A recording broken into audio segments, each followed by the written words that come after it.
Es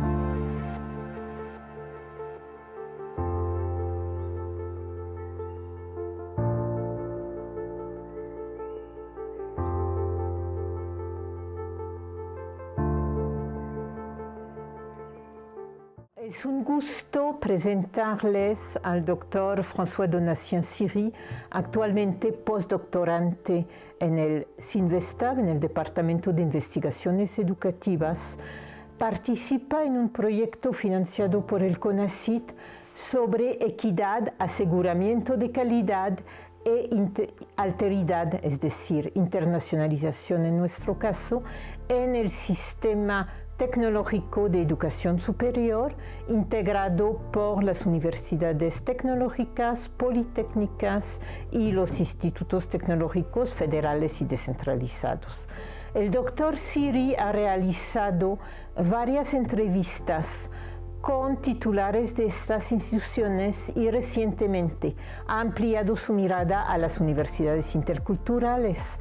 Lo que nos va a presentar es el resultado de su trabajo durante el pasado año con apoyo del CONACYT y la forma como estas instituciones menos estudiadas que las universidades están atendiendo la cuestión fundamental en México de la vulnerabilidad de los grupos sociales y la presencia creciente, pero todavía insuficiente, de estudiantes procedentes de grupos con ingresos bajos y con muchas veces capital cultural distinto al requerido por las instituciones académicas. Dejo la palabra al doctor Siri. Muchas gracias. Muchas gracias. Bueno, de este proyecto, Inclusión, Vulnerabilidad y Alteridad, los desafíos para la enseñanza superior tecnológica en México, voy a integrar este proyecto el año pasado, focalizando mi trabajo sobre los procesos de internacionalización. Entonces, voy primero a hacer una primera parte sobre la metodología y los enfoques que usé, y en segunda parte presentaré resultados, logros, alcances y también limitantes hasta esta investigación. Entonces, desde el año pasado realicé hasta 25 entrevistas hasta el día de hoy, 10 en las universidades politécnicas que existen en México desde 2003, 10 en las universidades tecnológicas que tienen una década más de existencia, ya están a 30 años, y este año se extendió el proyecto hasta las universidades interculturales, por el aspecto de la inclusión y también de la vulnerabilidad, y también porque son universidades públicas y que necesitan una mejor visibilidad, al menos en los estudios de educación superior en México. También en mi metodología hice una sistematización de todos los anuarios estadísticos que presentan anualmente, principalmente la NUYES, pero también reviso lo de las grandes universidades para tener una perspectiva de mis estudios, como la UNAM, por ejemplo, y por supuesto una revisión de la literatura existente sobre el tema. Mis principales enfoques para hablar de internacionalización son, voy a decir, 5. Primero, la organización de la administración, de la internacionalización, y en este aspecto, cómo se desarrollan los servicios, los departamentos dedicados primero a la vinculación y después cómo se han autonomizado o se vuelven autónomos los departamentos dedicados a movilidad y internacionalización. Y de eso también aprendí con esta entrevista que existe un sistema un poco, yo diría, desigual, porque hay universidades que son declaradas BIS, entonces bilingüe, internacional, sostenible, y otras que no lo son, al menos 1 sobre 5 ahora es BIS, y muestra que entonces la gran diversidad de la administración, de la internacionalización en estas universidades.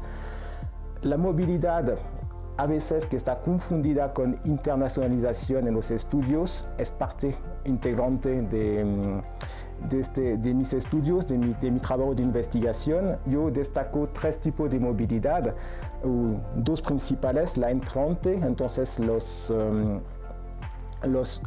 estudiantes internacionales que están matriculados en el sistema de enseñanza superior tecnológico, y las conclusiones que puedo presentar en este tipo es que es una escasez de este tipo de estudiante.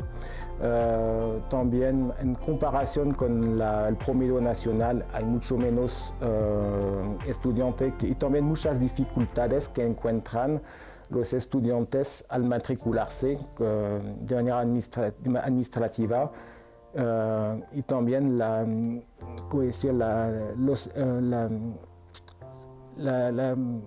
la distribución geográfica a veces es una movilidad frontalerizada, es decir, que encontramos más estudiantes estadounidenses en el norte del país y de Belice, por ejemplo, en las universidades del estado de Quintana Roo, y de América Central en los estados del sur.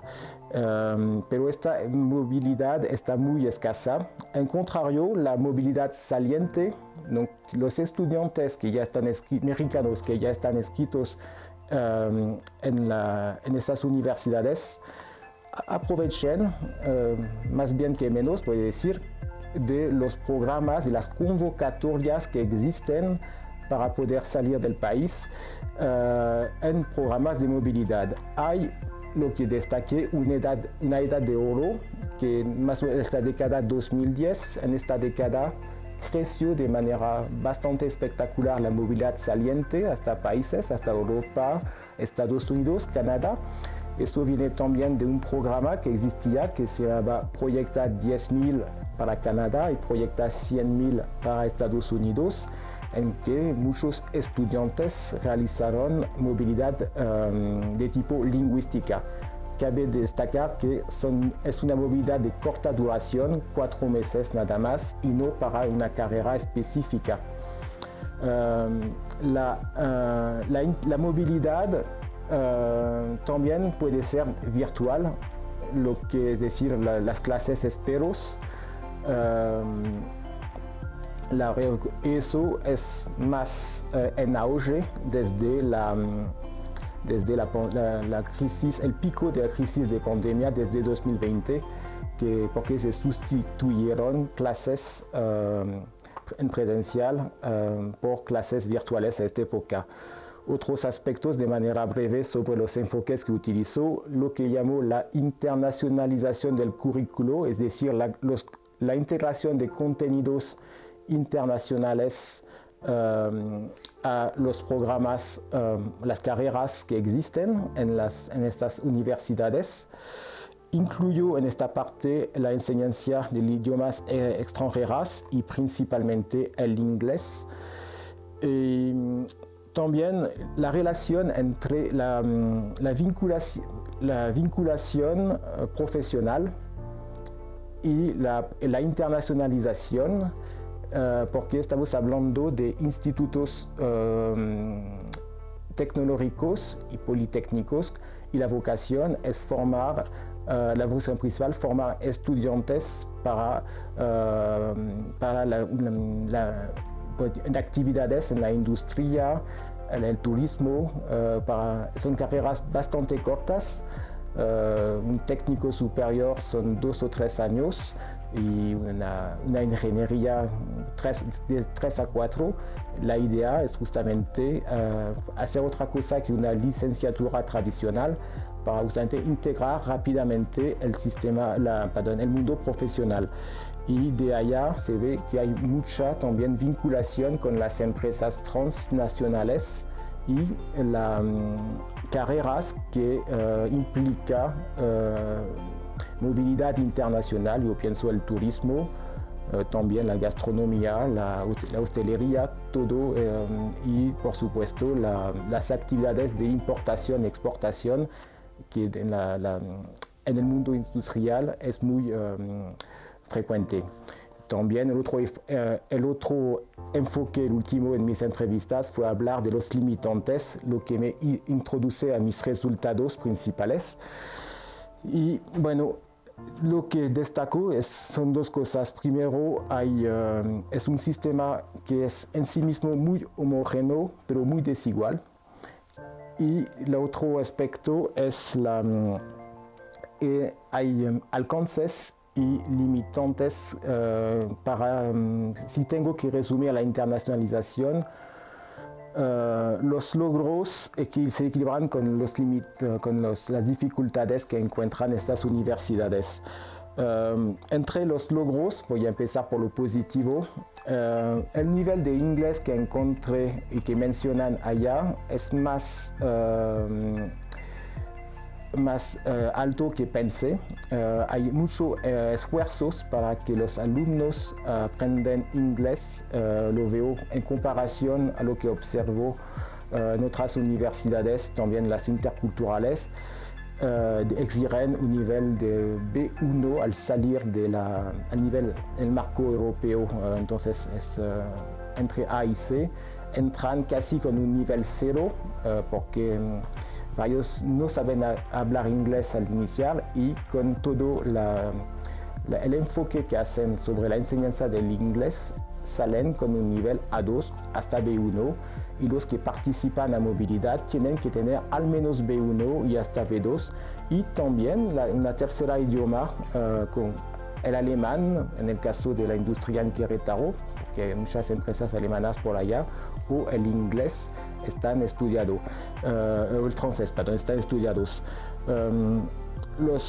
Yo observo también un proceso real de internacionalización que no es cuantificable, pero se lo observa de calidad, con justamente la integración de un servicio dedicado a la internacionalización, una difusión más larga de las convocatorias de movilidad y una sensibilización a las oportunidades internacionales en estas universidades, y en un proceso de 20 años, pues más o menos la existencia de esas instituciones, se lo observó de manera muy destacable. Y también entre los procesos, eso es más global a este tipo de universidad, una tasa de empleabilidad, es decir, una participación activa en la vida profesional mucho más alta. Yo tengo cifras como una tasa de 70% de alumnos que encuentran un trabajo en relación con sus estudios en el año que sigue su titulación, y en comparación con las autónomas para mí parece más alto, mucho más alto. No tengo datos oficiales, pero y eso también se muestra que el papel de las empresas internacionales y transnacionales y multinacionales existe, pero más al norte del país en realidad, porque yo que observé son varias desigualdades. Una desigualdad geográfica, porque las universidades tecnológicas que están al norte del país se benefician de todo la dinámica económica de los Estados Unidos, y también la movilidad es más frecuente con estados de Estados Unidos, con California, con Texas, y lo que permite oportunidades adicionales al norte del país. También el sistema BIS, bilingüe internacional sostenible, es mucho más común en el norte del país que en el sur. 80% de estas universidades se ubican en el norte del país, y las otras en ciudades, voy a decir, con polos económicos de este país, como Querétaro, Puebla, y también en el Quintana Roo, por la razón del turismo y la alta presencia de estadounidenses en este estado. entre los logros también quiero destacar la movilidad, el recurso a la movilidad virtual, que ha permitido hacer voy a decir, economía de escala, si la palabra es exacta, para justamente mantener los presupuestos dedicados en eso en estas universidades y también lo que muestra como decir, lo que invierte pasar a las principales dificultades que encontré en esta en la internacionalización y de manera general más al desarrollo de esas universidades o a su visibilidad exterior, es primero la falta de recursos y todo se hace, como dice alguien, como se puede. Y por supuesto las políticas, los proyectos dedicados al desarrollo de Estados Unidos son insuficientes y no tienen recursos propios endógenos para hacer movilidad. Entonces son totalmente dependientes de las convocatorias externas para hacer movimiento y de los convenios que firman. Lo que observo es también, hablé de una edad de oro de la movilidad. Esta edad de oro coincidió con la participación a programas. Bueno, hablé de Proyecta 100 y 10.000, pero también puedo hablar de Mexprotec con Francia, de un programa con Canadá de liderazgo, del programa Delfín, de las famosas becas Santander, de la IESEC y la Alianza del Pacífico con los países de América del Sur. Esos programas no son más de moda lo que desde la pandemia. Lo que sigue es casi el programa Mexprotec con Francia y con dificultades. Y ahora es más una movilidad a base de convenios con instituciones extranjeras directas, principalmente de Estados Unidos y de Canadá. Y entonces depende, voy a decir, de la generosidad de esas universidades que pueden acorrer y tomar en cargo una parte de la movilidad y también lo que genera una cierta desigualdad entre estudiantes que pueden viajar con sus propios medios o recursos y otros que no pueden. Y entre el perfil de estudiante ya existe otra desigualdad entre los que están, por eso las madres de familias, los que trabajan y estudian, que no pueden hacer movilidad, y los que se dedican a un tiempo completo a sus estudios, que tienen más oportunidad de hacer este tipo de movilidad. El sistema, lo había dicho, es desigual geográficamente, también culturalmente, entre las zonas rurales, en que tienen un enfoque más local, y las grandes ciudades. Estudié bastante el caso de Querétaro y, por ejemplo, y allá hay mucha movilidad a este nivel. Gracias, François. Creo que lo que expuso el doctor Siri muestra la necesidad de seguir trabajando sobre lo que son las instituciones de educación superior, pero no forzosamente vinculadas con las universidades públicas estatales o las grandes universidades. Esperamos en unos meses volver a invitar al doctor Siri para que nos hable de lo que está trabajando ahorita, que son las universidades interculturales. Muchas gracias, François.